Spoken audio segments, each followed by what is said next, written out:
Yes, ready. 100 watts per minute. Start. उपाध्यक्ष महोदय, अगर भारत की आर्थिक व्यवस्था को हम देखें तो यह कहने में कोई गलती नहीं होगी कि कृषि उसका आधार है। किसी भी देश की सामाजिक और आर्थिक स्थिति उस देश की भूमि की उत्पादन शक्ति पर निर्भर रहा करती है। यदि भूमि की उत्पादन शक्ति में कोई कमी हो जाती है तो उस देश की आर्थिक और सामाजिक स्थिति में भी कुछ परिवर्तन आरंभ हो जाता है। कृषि भारत के लिए एक आर्थिक व्यवस्था ही नहीं है, यह एक संस्कृति भी है। जो लोग आंदोलन में विश्वास रखते हैं उनको पता ही होगा कि जितने भी आंदोलन इस देश में होते हैं वे समाज के नाम से, धर्म के नाम से, जाति के नाम से या राजनीति के नाम से होते हैं। ऐसे आंदोलनों में कोई भी समाज शामिल हो लेकिन कृषि समाज उसमें शामिल नहीं होता है। उस आंदोलन के साथ कृषि समाज की सहानुभूति भी नहीं होती है।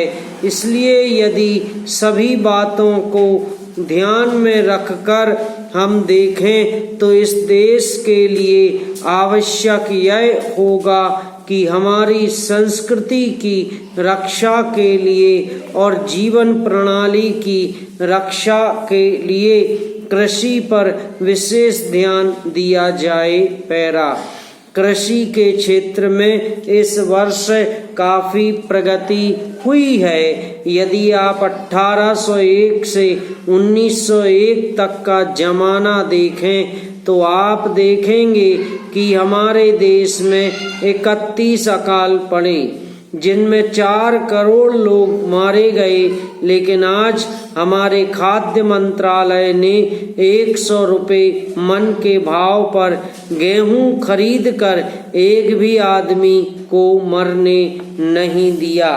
इसके लिए हमारा खाद्य मंत्रालय बधाई का पात्र है। पैरा एक बात मैं विशेष रूप से इस अवसर पर कहना चाहता हूँ। आजकल हम लोग मानव शक्ति पर ज्यादा ध्यान न देकर पूंजी पर ज्यादा निर्भर रहने की कोशिश करते हैं।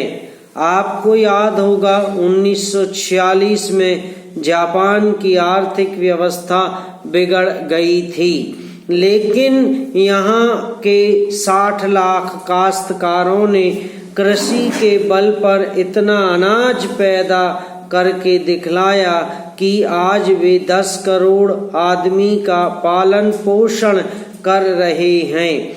वहाँ पर 30 ऐसे विश्वविद्यालय हैं जिनमें कृषि की शिक्षा दी जाती है, जिनसे 6000 छात्र प्रति वर्ष शिक्षा प्राप्त करके निकलते हैं। यहाँ हमारे देश में तो केवल 16 कृषि विश्वविद्यालय हैं। हमारे देश की 55 करोड़ आबादी को दृष्टि में रखते हुए जापान एक बहुत छोटा सा राज्य है, शायद हमारे राजस्थान से कुछ ही बड़ा है, लेकिन वहाँ पर कृषि पर इतना अधिक ध्यान दिया जाता है।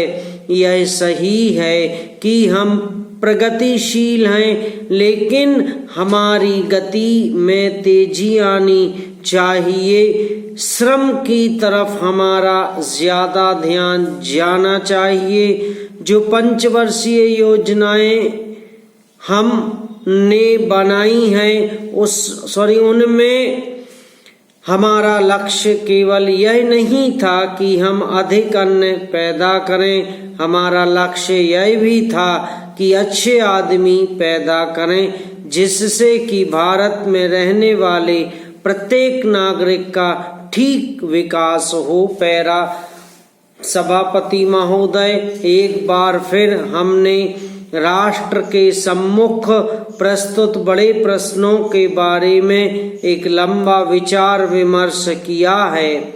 माननीय सदस्यों ने अनेक उपयोगी सुझाव दिए हैं और काफी आलोचनाएं भी हुई हैं। समाप्त।